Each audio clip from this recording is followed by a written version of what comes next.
Welcome to the Garden Talk podcast, where we interview growers from all over the world, both beginners and experts, seeking to learn more about what they know about gardening and how they do things in their garden. All right, here we go. Garden Talk podcast. Welcome. I've got Mark from Growfire Farms. How you doing today? I'm doing fantastic, Chris. I appreciate you reaching out and inviting me on your platform here. It's an absolute pleasure to be with you today. Thanks for coming on, man. You were on From the Stash podcast not too long ago. We had a great conversation, and I think I'd invite you on here for Garden Talk. We get a little one-on-one time so we can get deep into things, your grow style. You're a 6-time award-winning grower. So I'm excited to really sit down with you today and not just talk about like what competitions you've entered and what you've won, but specific gardening techniques that you do in order to grow flower that is incredible and actually has a chance of winning competitions. But first, can you give us a little introduction? Tell us about yourself and how you got into gardening? Yeah, well, I fell in love with the plant at a very early age, probably right around freshman year. So, it's always been a part of my life. And, living in Phoenix over here, we're so close to Mexico that we were getting a lot of the Mexican stuff, brought over. And I was basically surviving on that for a large chunk of my adolescence and my early adult life. And eventually they made it legal here in 2021. So that's what made me jump on the bandwagon and go ahead and decide to start growing for myself, provide for my family and my friends, and never step foot in a dispo again was my plan. Man, it's inspiring that you've been growing for such a short period of time and you've won so many awards. I feel like there are people that are tuned into this that want to kind of follow in your footsteps. Maybe they're newer or maybe they're not newer and they have experience, but they want to start entering competitions and win competitions. So excited to start getting some information from you on how you do things, and it's going to be a good episode. Heck yeah. Before we continue, I want to take a moment to thank the sponsors who support content like this being free for all of you. Thanks to AC Infinity for sponsoring this episode. Check out their Instant Potting Mix, a soilless grow medium made from 100% organic cocoa coir fiber. It's buffered and triple washed to maintain pH stability and reduce salinity. It comes in a 2-pound brick, which expands to fill up to a 3-gallon grow pot. Click the link in the description section below so you can learn more about their instant potting mix. And the discount code MrGrowIt15 works on both Amazon and their website, acinfinity.com. Stash Blend. Several additives in one blend, so you no longer have to buy individual bottles. Check it out at stashblend.com, link in the description section below, and use the discount code THESTASH. Okay, so I got to ask, when you're growing specifically for competition, how do you approach strain selection? Are you choosing particularly for like bag appeal, terpene profile, or something else? Basically, I'm looking for something that's going to stand out visually and also with the smell. Because those are the first two things, that the judges are going to notice. They're going to look at it, they're going to smell it. So if it doesn't check those two boxes, it's not going to go very far at all. So it has to be visually stunning, and it also has to smell amazing, and something preferably that's unique and sets itself apart. At the Dude Grows Cup, there were 69 entries. So, you're sticking your nose in quite a lot of jars. And it takes a lot, to stand out amongst that big of a pack. So you need to find something that has a unique terpene profile that when somebody cracks that jar, it's going to stick out to them and they're going to remember that. Because I love OGs and stuff like that, but I don't think I would enter them into a competition. I never really have, just because, there'll probably be 10, 20 OGs into like a huge competition like the Dude Grows. And they all start blending together. I don't know. It's just nice to have something that would stand out in a nice array of different samples. You want something that's going to pop out to these judges and stick in their memory. I totally get what you mean. I had an award-winning grower on this podcast before, and one of the things he mentioned that really stuck with me was he doesn't even try the sample if it doesn't smell good, right? So if he's smelling it, no, doesn't even try it, just moves on from there. So what you're saying, like it needs to smell good, needs to really stand out on that avenue. Yeah, it does, because you got people like him and now like me, since I got that advice from him, that isn't even going to sample it, isn't even going to smoke it unless it smells good. So yeah, I can see why that's such an emphasis for you. Especially at the Dude Grows Cup, because you got 69 jars. You're not going to be able to sample all 69 jars. So you're going to have to narrow that down, through visually and then the smell. 100%. What strains have you kind of entered and won with? Well, I know I just won with Super Booth and GMO out there in Colorado. Those are actually the first two clone onlys that I have won a competition with. Prior to that, they've all been seed runs that I've had. I won an award with Dips from Exotic Genetics. I hunted a pack of seeds. I found an amazing keeper. I've been running her back for a couple years. That was actually the one I won my first award with, second place in the 2023 Fall Earl Cup. And so then I have a good friend of mine. He's a breeder, Spaceman Seed Company, shout out. He took that Dips cut and he crossed it to K S'mores from Coma at Prolific Coast. And he created a strain called Cosmic Confection, which is actually the strain I won my first place award with. And then I also won 2 awards with his Fritter Fuel that I hunted from seed. So yeah, 3 of my awards I owe to my buddy Spaceman for creating those strains. And then I took the time to hunt through them and found some unique ones and ran them back and entered into some competitions and got some hardware. That's awesome, man. Yeah, a bunch of those strains or cultivars, variety, whatever we want to call it. I've heard of them before. Now, you mentioned from seed. I was going to ask you, for these competition entries, are you growing from seed or clone? Well, preferably, I would have time to run through a pack of seeds, find the keeper, and then run that back. But with the Cosmic Confection that I won first place with, I actually popped 8 of those seeds. I went on a little small scale pheno hunt, and I actually did that in a 2x4 and just flowered them out when they were really small. And I got like an ounce off of each plant. And I had to turn in a half ounce for the competition, and I didn't have any cuts off of any of them. So I have done it with seed, and I have done well with it straight from seed. But I prefer to do a nice pheno hunt, find your keeper, run it back, and then go ahead and submit that. And now, how far in advance do you start planning and prepping for a competition? Oh, geez. I mean, you need to always be thinking ahead. You need to be probably at least 5-6 months ahead on a competition, depending on where you're at with your veg and your flower cycles. If you're going to start from the very beginning, from the thought, you need at least 5 months to grow it out and then cure it and then submit it. So you definitely need to stay ahead. Now, as far as me preparing for these competitions like that, I treat every run practically the same. Whether it's for a competition or whether it's for production, I'm going to treat it identically. I owe it to, all my friends and family that consume my flower to always put forth the best product that I could possibly do. So, yeah, I definitely almost always treat my garden identically as far as between production or for competitions. And that way, you're always ready for a competition that you got coming up. Because, there's quite a few that pop up and maybe surprise me that I didn't really know about. And you just need to always have something on deck ready to go for any competition that comes across. Or else you might miss out on a few. I got one that's coming up in a few weeks that I'm going to be entering called the Arizona Garden Classic. And then I got a huge one coming up in November called the Arizona Culture Cup. So, yeah, I got a couple big events coming up.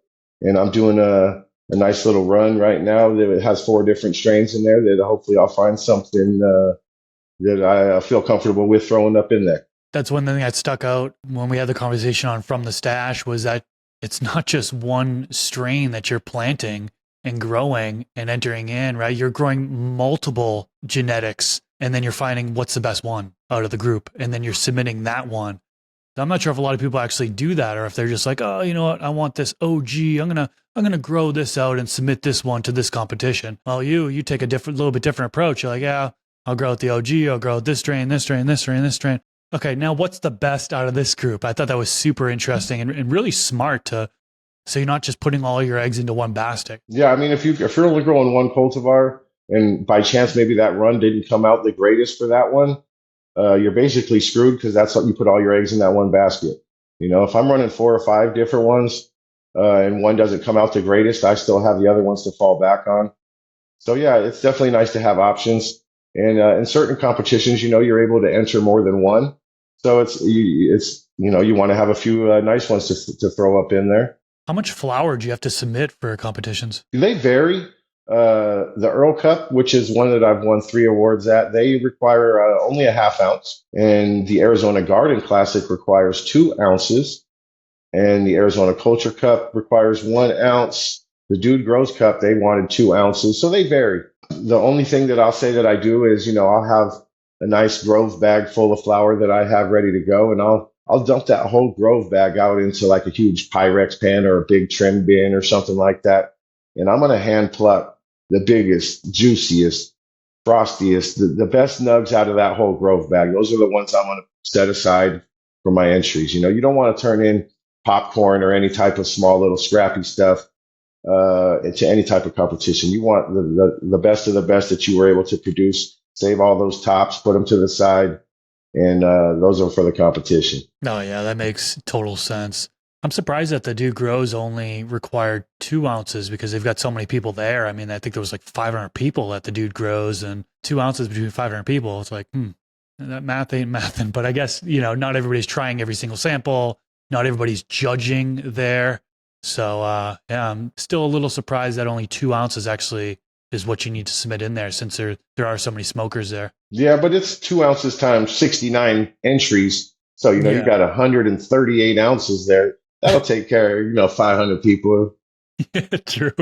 So let's talk about growing these plants, right? A lot of people really want to hear specifics on what you do in the garden. Let's start with environment. What are you doing for temperature, humidity, VPD?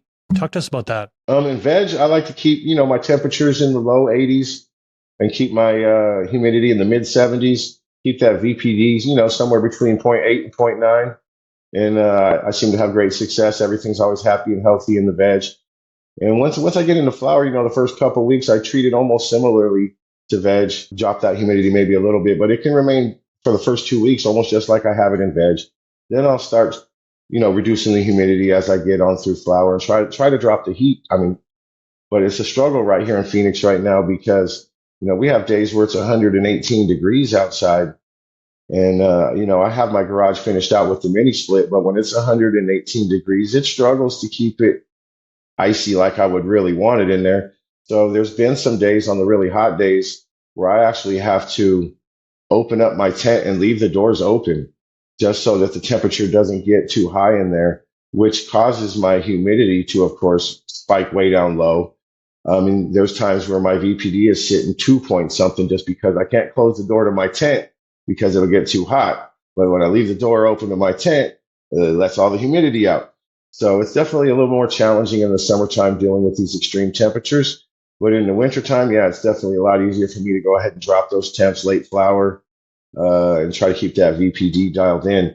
But, when your temps are 80, 81 degrees sometimes in the summertime in my flower, I know that's less than ideal.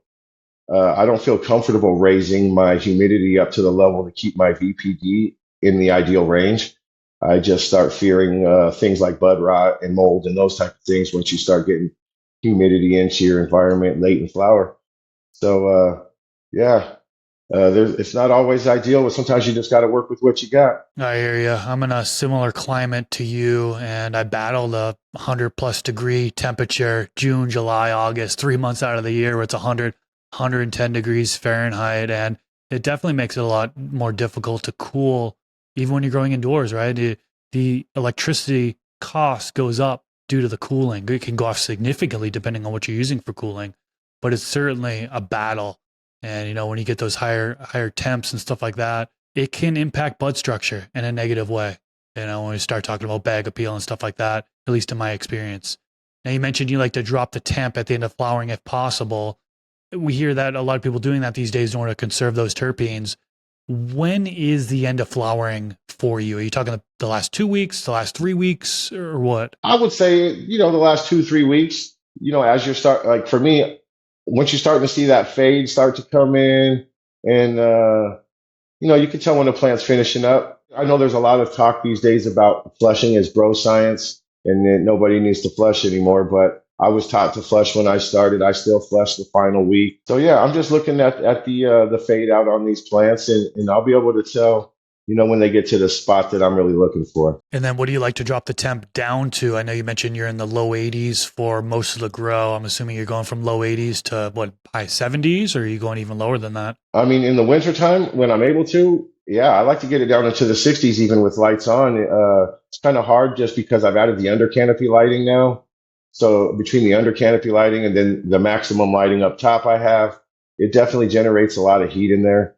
So I would say probably 68 is as low as I'm able to really get it in there with the added heat that I get from all the lighting. You mentioned under canopy lighting. I gotta ask, man, have you measured yield? Is there you get a higher yield with under canopy lighting or what? Oh, 100%.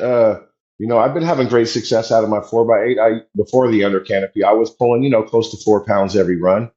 And since I've added the under canopy, I'm getting a whole extra pound across the bottom of that 4x8. So yeah, it definitely pays off. Definitely, you see the increase in yield. It's well worth it if you can deal with the added temperature that you're going to get from adding those lights. Man, that's incredible. Yeah, I know there's still debate out there today whether or not that under canopy is increasing yield enough to where it makes sense for the expense. But I'm hearing more and more growers do it, from commercial facilities to small home growers that are implementing under canopy lighting, and they're getting a much higher yield. You mentioned you went from 4 pounds, you get a whole extra pound out of it. Now I'm hearing people getting upwards of 30% increase in yield just from adding under canopy lighting. So Yeah, it definitely makes a huge difference. And, I'll say that, the lowers, they don't get as big and speary as the ones up top. You're not going to have the fat, chunky tops down below, even with the under canopies, but you get some nice, golf ball size ones down there. And typically what I've been doing ever since I added the under canopy is I still strip all that once it's done and I'll put that aside and freeze it.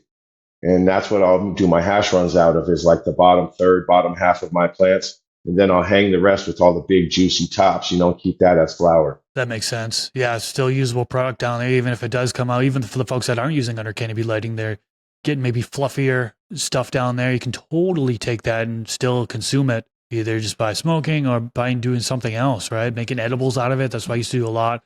Dry ice hash, although I haven't done that in a while. Heard some things against dry ice hash, but that's a larger topic here. But yeah, that's really cool that you're utilizing both the upper part and lower part of the plant. Yeah, definitely. And for the extracts, I like to use coconut oil too with a lot of the stuff. It's not hard at all. You just put it in the crock pot and let that thing marinate for a while and strain it through a cheesecloth. And you got some pretty potent coconut oil that you're able to put in basically anything and it'll get the job done. I got buddies that go right to sleep after they have some of that. Now, how about CO2? That's one thing we didn't talk about with the environment here. We talked temperature and humidity, but CO2, are you supplementing CO2 at all? You know what? I never have.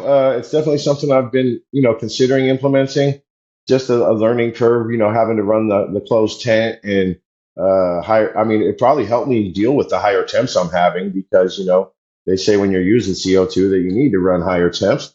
So it definitely is something that I'm curious and in the future I could definitely see myself implementing. But so far I've been having success without it, and it doesn't seem to be a huge deal. I'm pulling 5 pounds out the 4x8 already. So I mean, I don't know how much more yield that the CO2 would give me, but it'd be interesting to see. Well, if you're running at 1400 ppm, you could get upwards to 30% increase in yield, Holy according to smokes! a study that's out there by Utah State University. So, yeah, I mean, that's something that a lot of people do implement in order to get a higher yield.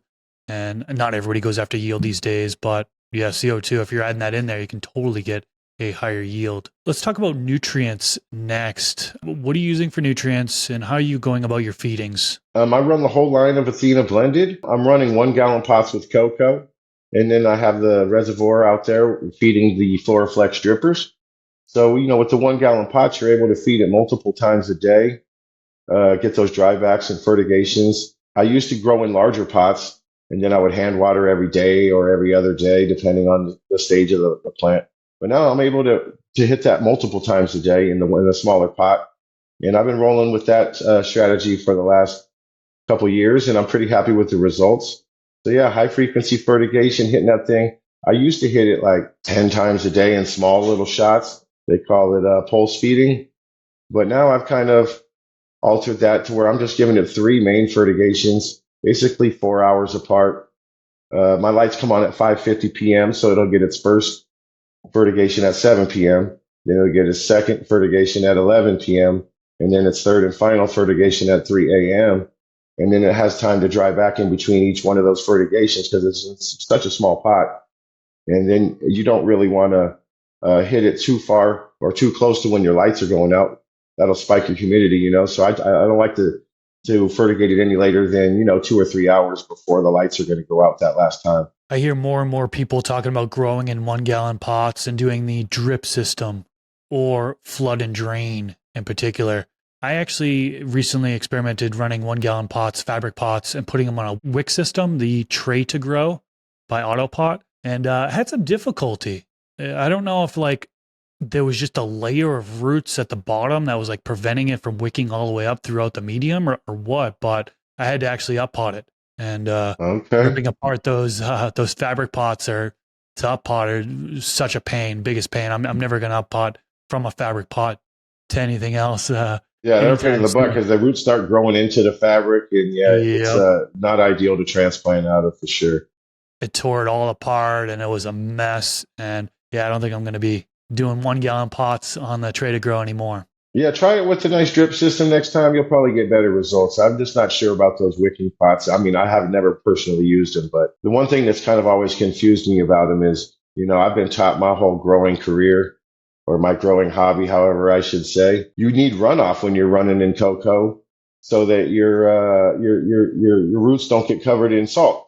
So with those wicking pots, it always made me wonder, how does your roots not get all caked in salt sediment because you're not really getting any runoff, right? Good point. Yeah, I can see that be a concern for sure. Yeah, that could have been maybe part of the problem with why they didn't do well for you. I'm just, I don't have much experience with them. I know that a lot of people do use those self-wicking pots, but I need to see that runoff come out.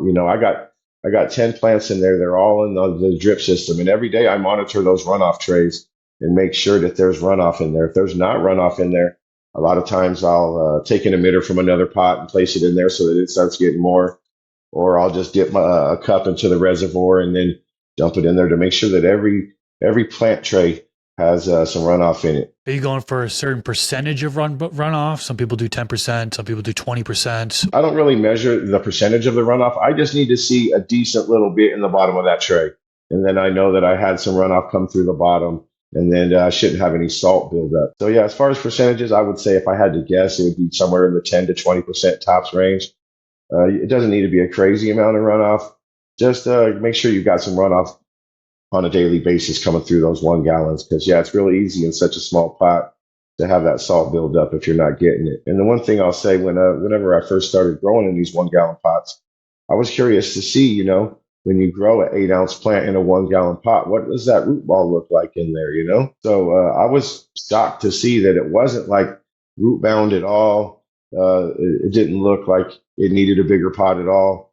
It was a perfectly healthy looking plant in a 1 gallon pot.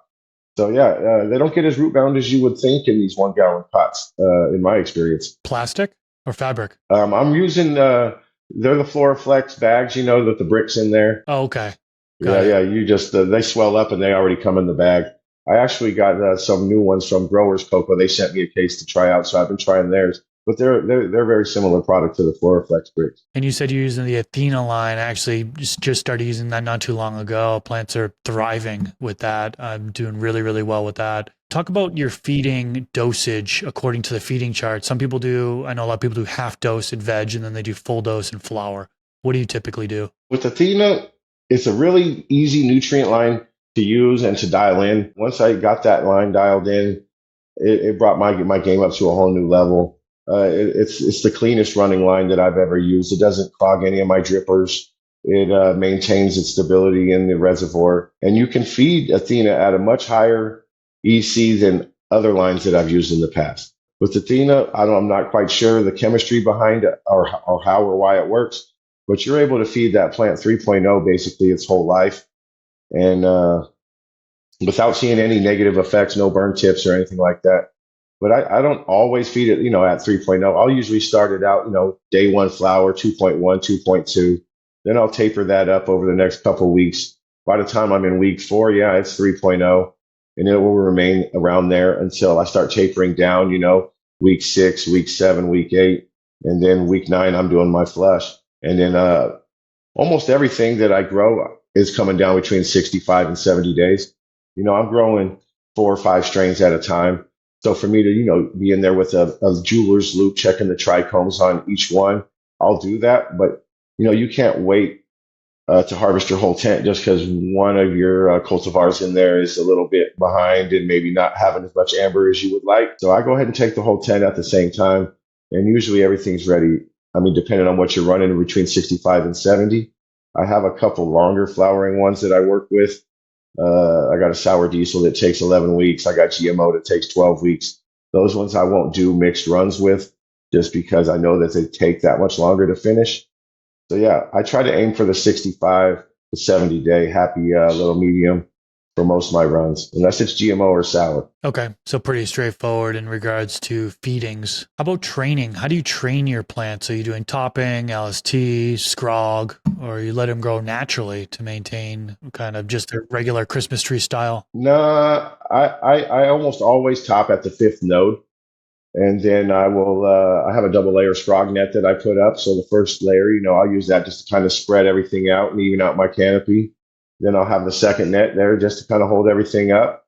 Every once in a while, I'll put in a third net kind of in the middle because when you only use two nets, you'll have certain branches that don't reach that top net, and then they'll be all falling over down there in the middle somewhere. So it just makes it a little harder when it comes harvest time to cut everything out of those nets using that third net. So I usually try to just get away with using two nets.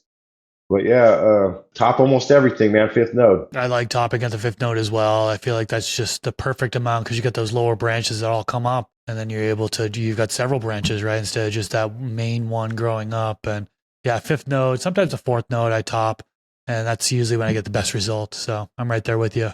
Yeah, it seems to be working great for me, man. And I mean, I have had certain times where I'd have a plant that was a little bit behind everything else, so I wouldn't top that one to let it catch up. And then I've had times where, I just bent it over and weaved it through the net instead of topping, which that works great as well. But for me, it's just a little harder to control the whole canopy that way. When you got these crazy one top that's just growing wild that you never cut, you got to weave it all throughout your whole net. When I just uniform cut everything at the fifth node, it just helps me keep everything nice and even across the whole canopy. Sounds easy. Now, how about lighting? Let's talk lighting a little bit. What are you using for lighting? Is there a specific spectrum that you use? What are you aiming for par? So on and so forth. Well, I don't have one of those cool, faux lights or anything with the adjustable spectrum. So I just get whatever spectrum comes on the cheap Mars Hydro lights I'm working with right now, which I've thought about adding some UV and things like that, but I haven't quite got to that point yet. But that's definitely something I'm looking into in the future. So yeah, I got the Undercanopy going, and then I got the FC 4800s up top. Nothing fancy at all, and just whatever spectrum Mars Hydro pumped out with those things is doing good for me. So you get FC 4800. You've got one on each side of your 4x8, I'm assuming. And then That's what right. brand lighting using for the Undercanopy? I got Grower's Choice. Okay. All right. So yeah, pretty straightforward there. So you're not measuring the amount of par. You just kind of winging it there. Yeah, I don't really use any type of light measuring instruments. Typically in veg, I'm running at 40%, about 24 inches off the canopy. In flower, I'll start it out, 70% day one and crank it up slowly over that first week, like bump it up to 75, 80, 85, 90, 95, 100 over that first week. And then at that point, I'm about 18 inches above the canopy, and I'll kind of move those lights up and keep it at 18 inches above the canopy. And yeah, by after the first week of flower, I'm full blast 100% on my lights, about 18 inches above the canopy. And I try to maintain that until, there's runs where your plants just keep stretching and stretching, and you got a few chops to get much closer than 18 inches. But yeah, I don't really, I mean, I'm sure I probably should, but I've never really even measured my light at all. I just play it by ear and by feel. If you're giving it too much light, you're going to be able to tell the ill effects. As far as too little light, you probably just get a way worse yield or get lankier plants with more internodal spacing and things like that. But so you can tell a lot just by, visually checking with your eyes. But I'm sure those instruments would be something cool for me to look into, start using. But I seem to be dialing it in just kind of naturally by feel. 100%. Yeah, I'm sure there's a bunch of viewers tuning into this that are like, par meters are unnecessary. You can get away without one. Absolutely, totally agree. But yeah, if you're trying to dial it into the next level or whatever, that certainly can be a useful tool to do that. Yeah, I've looked at them before, but some of them can get pretty pricey. Yeah, hundreds of dollars for sure. Yeah. And then there are some phone apps now that you can use I haven't played around with it, but I think it's like the Photon app or something like that. I don't know. Don't quote me on it, but Yeah, that's right. It's called Photon.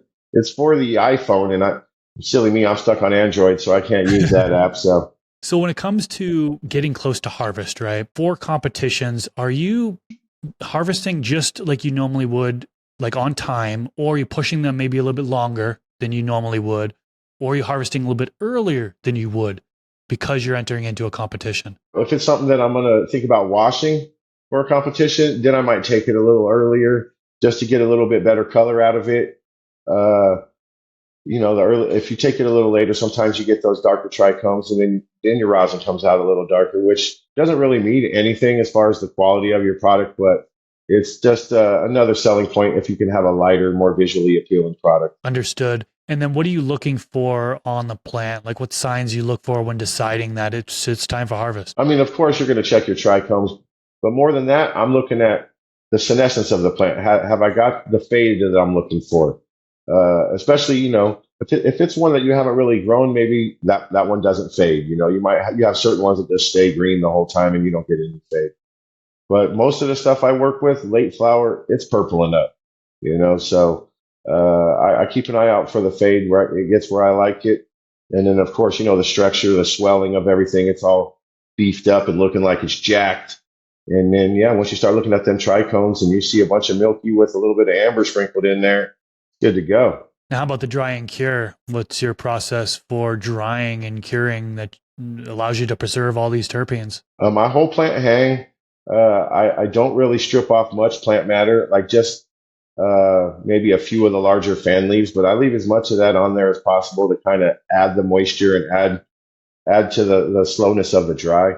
So yeah, it's whole plant hang. I have a whole bedroom of my house that I've dedicated for a cure room. I got some cables that hang across the ceiling where I'm able to just hang plants from. So yeah, I actually have a harvest hanging in there right now. I took it last Friday, so it's been in there, more than a week. It'll be ready to start trimming this weekend. So yeah, I get a whole 2 week whole plant hang. So keep it at 60-60 for those whole 2 weeks, and comes out amazing every time. The old 60-60 method. Yeah, that seems what a lot of majority of growers still do to this day. I know there's lots of debate on that one as well. What's best there? I'm hearing some interesting data, which I'll save for another episode. People are trying things with the drying and going against 60-60, and there's some interesting results. So I'll just leave that as a cliffhanger for people. Oh yeah, I've been seeing some of the chatter out there. I mean, things like the Canatrol, they claim to have your stuff ready to go in like 8 days, and just kind of amazes me. So yeah, there's all kinds of new technology that's out there. There's definitely a lot more for all of us to learn. I mean, none of us have everything figured out. In a lot of ways, I still consider myself new. I've never used an HID light. I never used a metal highlight. I never used a high pressure sodium. I never even grew in soil, man. I'm a cocoa grower with LED lights. I still have a lot to learn myself. I just happen to have one system that I learned and I dialed it in very well, and I'm having success with it. But in no way do I consider myself an expert. I got so much more to learn. That's definitely the right mindset to have. I mean, because there's an endless amount of things that you can learn in this space. I mean, just talking about microbes alone, right? Talking about soil science, 99.9% of microbes that exist, we haven't even researched yet. So like there's still so much to learn. And that goes for not just soil science, but we've still got more to learn in lighting. We've still got more to learn in other areas, breeding, for example. So yeah, it's an endless amount of things to learn. That's one of the things I think that makes it so much fun to be in this space. Yeah, I 100% agree. I think that coming into, growing as late as I did in life, I just started less than 5 years ago, was somewhat of an advantage because, some of these guys have been growing for 20, 25 years. They're stuck in their old ways. They have their ways that they do things, and it probably works great for them. But there's a lot of newer techniques and newer, equipment out there on the market that some of these older growers might not be familiar with or just stuck in their ways. So yeah, it's all the information's out there. You just got to do your homework and apply it. Well said. So you talked about drying and curing, trimming. I mean, you kind of mentioned that you're cherry picking the best of the best buds, but when you're trimming, are you doing it all by hand or are you using some sort of machine trimmer? No, definitely everything's hand trimmed. I'm fortunate enough to I have a retired mother, who sits at home and trims practically my whole crop for me every harvest. So yeah, I definitely sit down and I help her out, when I get home from work and things like that. But she sits here all day. She'll put on her little judge shows, Judge Judy and all that, and sit there and trim all day long, man. It's beautiful. Free labor. Yeah, Incredible. yeah. Hey, I take care of her. She gets taken care of. But yeah, she's Yeah. she's definitely doing a lot of my trimming for me, man. So I'm fortunate. She does a really great job.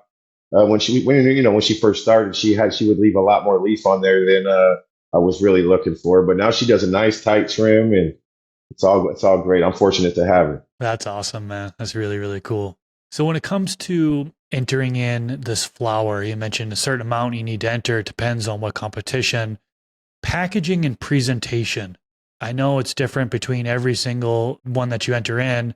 Do you have to package any of these up and present it in a way that's going to make an impression on the judge? Well, most of them, actually, all of the competitions that I've entered are blind. So it's not like Okay. I'm going to put a Growfire Farm sticker on my submission and that any judge is going to know that it was my submission. Typically, they're all just numbers. Like the next one I'm coming up into is called the Arizona Garden Classic, and you got to give up 2 ounces. But the reason you're giving up 2 ounces is because there's 28 judges, and every judge gets 2 grams. So whenever I turn in my samples, they give me a box, and it has 28 mylar bags in there. And in each mylar bag, I have to weigh out and put in a 2 gram sample. And then I turn those into the guy who throws the event, and he just puts numbers on all those bags. And then he'll take those and make all the judges kits out from all the people who submitted. And I think last time we had about 25 entries. And yeah, so all the judges got a 2 gram sample of 25 entries with just numbers on there. And then they got to take those boxes home and actually spend a couple of weeks with them and really take their time, enjoying them, going over them one by one and taking notes and picking their favorites. And at the end, then they all voted, and it was a wonderful competition. I kind of liked that one. The Arizona Culture Cup does it a little different. All the judging takes place right there on site in one day. But when that one, they actually make you bring a retail ready jar. They have a display case that they're going to display all the entries for the competition. So that's the first for me too. I've never seen that in any other competition where you have your entry, but then you also have to bring a retail ready jar to display to people. I think the blind way is the best way because you don't want to have any of that packaging kind of influencing your decision, right? If you're a judge, you don't have all these different packaging, then you're kind of judging based on packaging. That's part of it, right? When really should just be judging the flower, in my opinion. So yeah, it's cool to hear that everyone that you've entered in has been kind of a blind fashion like that. Yeah, I mean, you don't want people playing favorites. Sometimes people are partial towards one certain brand, so they're going to vote for that brand because that's their favorite brand. Or even worse, maybe that's their buddy, so they're going to just vote for him because that's their buddy. Things like that. So yeah, it keeps everybody honest. You don't know whose is whose. You're just going off of what you really think about that flower. Absolutely. So if somebody is listening in here, they're about to enter in their first competition, what's the number one piece of advice you'd give to them? Just go for it, man. When I first started these competitions, I didn't think I really had a chance at all. I had only been growing 3 years at that point. And the only thing that really gave me the motivation or the push to even start entering these competitions was, the feedback I was getting from the people in my circle. They were just telling me, man, your stuff is amazing, and I just wasn't sure if it was, your buddies blowing smoke up you or whatever.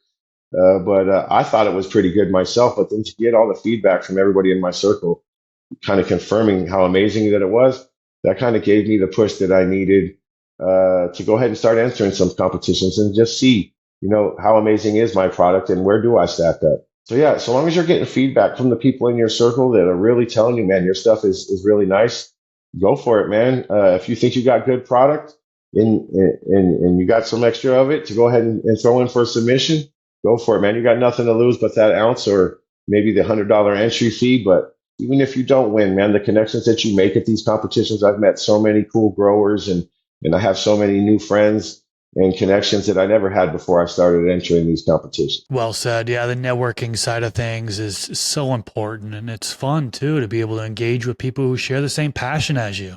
So, Yeah, for sure. I like trading cuts with all these guys. They have some amazing flower. I'll take a look at it and then they'll offer to swap me cuts and things like that. Now you can't take cuts from just anybody because, you don't want to catch bugs or diseases and things like that.